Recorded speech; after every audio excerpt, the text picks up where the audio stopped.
Discuss ko lang sa inyo yung site plan. Ito ng Symphony Homes.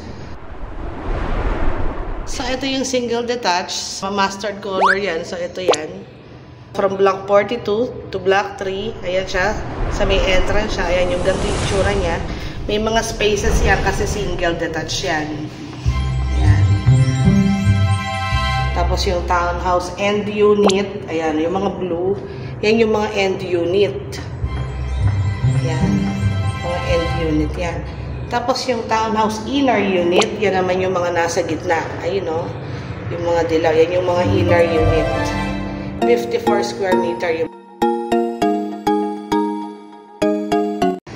Tapos yung townhouse corner unit. Ito, ayan. Yung mga corner unit yan. Nasa corner. Corner yung mga white. Yan. Tapos yung townhouse, shophouse unit, orange unit. Ayan, yung mga orange. So, 24 hectares yan, yung buong community ng Symphony Homes. So, ito yung entrance niya. Parang condo to eh. 24-hour security rin yan eh. Merong security guard dyan. Hindi ka basta-basta makakapasok dyan.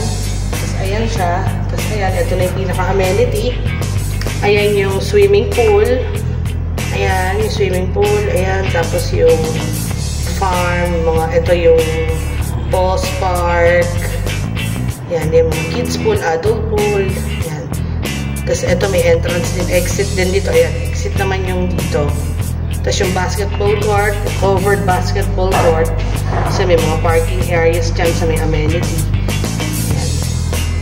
Tapos dito, ayan. So pag nilakan siya, naglakad ka, meron pa dito. Meron din siya dito. Marami siyang mga amenity na pwede mong jogging path. Ayan, pwede yung dito.